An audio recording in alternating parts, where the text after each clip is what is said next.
اعوذ باللہ من الشیطان الرجیم بسم اللہ الرحمن الرحیم الحمد للہ رب العالمین وصلی اللہ علی سیدنا محمد وآلہ الطیبین الطاہرین۔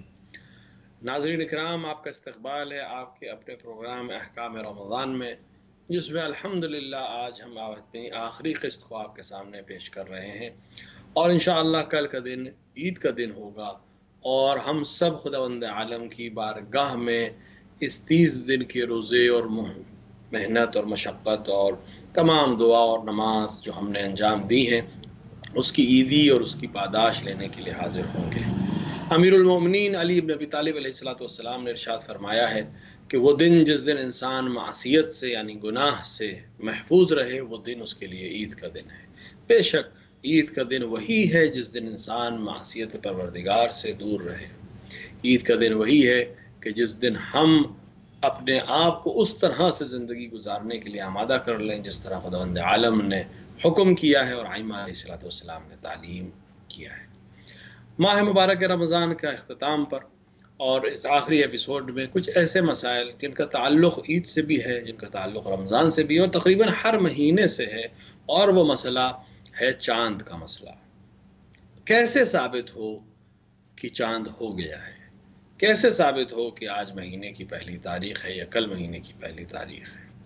مرجع علی قدر حضرت آیت اللہ العظمیٰ سے صادق حسینی شیرازی دامت اللہ کے نظریے کے مطابق 5 چیزوں کے ذریعے سے عید کا چاند یا کسی بھی مہینے کا چاند ثابت ہو سکتا ہے۔ پہلا طریقہ سب سے آسان اور سب سے واضح ہے کہ خود انسان چاند دیکھے۔ اگر انسان چاند دیکھے افق کے اوپر تو پھر اس کے لیے مہینہ ثابت ہے، اگلے دن وہ اسی حساب سے عمل کرے گا۔ کسی اور کے لیے دیکھنا نہ دیکھنا، کسی اور اعلان کی اس کو ضرورت ہی نہیں ہے۔ اگر اس نے چاند دیکھ لیا تو اس کے لیے یہ کافی ہے اور اس کو اس کے اوپر عمل کرنا چاہیے۔ ایک گروہ، ایک جماعت جو چاند دیکھنے کے لیے جاتی ہے، اس میں کوئی گروہ آ کر بتائے کہ ہاں ہم نے چاند دیکھا ہے، اور وہ مورد اطمینان لوگ ہوں تو ان کے کہے کے اوپر انسان اطمینان کر سکتا ہے اور چاند ثابت ہو جائے گا۔ تیسرا طریقہ ہے کہ 2 عادل شخص یہ کہیں کہ رات ہم نے چاند دیکھا تھا، لیکن اگر دونوں چاند کے صفتوں میں اور چاند کے طریقوں میں اور چاند کے جو نشانیاں ہیں اس کے سلسلے میں اختلاف رکھتے ہیں تو پھر ان کی گواہی قبول نہیں کی جائے گی۔ چوتھا طریقہ یہ ہے کہ ماہ شعبان سے یا جس مہینے میں بھی آپ ہوں اس کے 30 دن پورے ہو جائیں۔ جب 30 دن پورے ہو جائیں گے تو اگلا دن ثابت ہو جائے گا کہ اگلا دن، مثال کے طور پر رمضان کی پہلی تاریخ ہے اور رمضان سے 30 دن ختم ہو جائیں گے تو شوال کی پہلی تاریخ ہے، تو جس مہینے کے 30 دن پورے ہو جائیں گے اگلے مہینہ اپنے آپ شروع ہو جائے گا، پھر چاند دیکھنے کی بھی کوئی خاص ضرورت نہیں ہے۔ اور 5ویں چیز جو ہے وہ یہ ہے کہ حاکم شرع حکم دے کہ آج پہلی تاریخ ہے۔ ان 5 کی توضیح بہت ضروری ہے، اور اس کو سمجھنے کے نتیجے میں ہی ہم صحیح سے مسائل کو سمجھ سکتے ہیں۔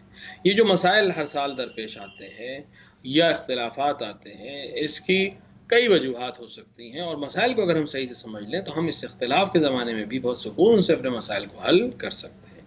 پہلی چیز بالکل واضح ہے کہ انسان خود چاند دیکھے۔ اگر انسان نے چاند دیکھ لیا تو دنیا کا کوئی شخص اعلان کرے یا نہ کرے، کوئی ٹیلی ویژن، کوئی ویب سائٹ، کسی بھی سسٹم سے جس طرح سے بھی چاند اعلان ہوتا ہو، جس جو ملک میں ہو، جس جو آپ کے لیے معتبر ہو، اگر انسان نے خود چاند دیکھ لیا تو پھر کسی کے کہنے نہ کہنے سے کوئی فرق نہیں پڑتا، اس کے لیے مہینہ ثابت ہے اور اس کا حکم اس کے لیے کافی ہے۔ کسی اور کے لیے نہ ہو کوئی مسئلہ نہیں ہے، اس کے لیے کافی ہے۔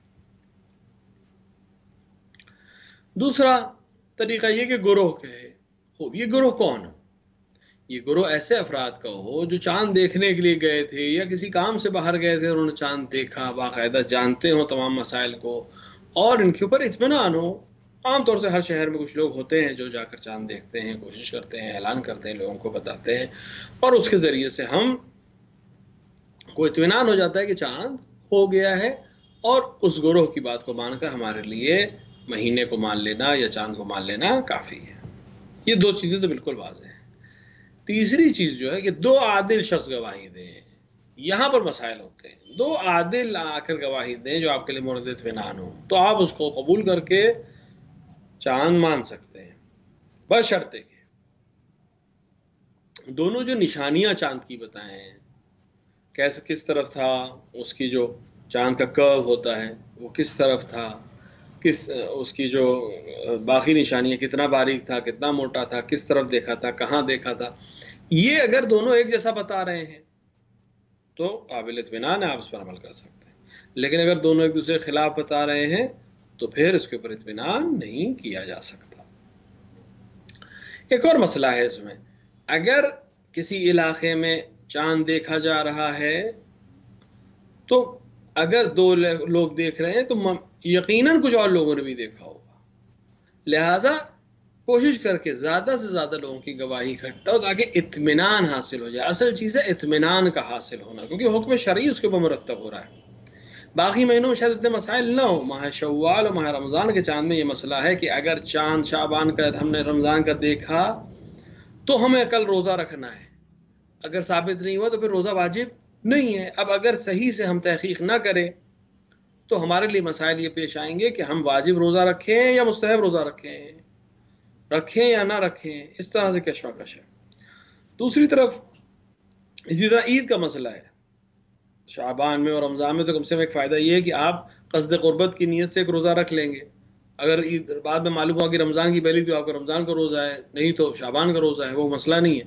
لیکن شوال کے چاند میں اگر مسائل پیش آئیں گے تو پرابلم یہ ہے کہ ایک حکم، اگر چاند ثابت ہے تو روزہ رکھنا حرام ہے، اگر چاند ثابت نہیں ہے تو روزہ رکھنا واجب ہے. لہٰذا اس کے اندر احتیاط کے ساتھ عمل کریں. اصل چیز اس میں جو ہے وہ ہے اطمینان حاصل ہونا، یعنی شخص کو جس طرح سے بھی اطمینان حاصل ہو جائے، جس کے ذریعے سے بھی اطمینان حاصل ہو جائے، وہ اس کے اوپر عمل کرے. اگر ایک شخص ہے وہ کسی مرجع کے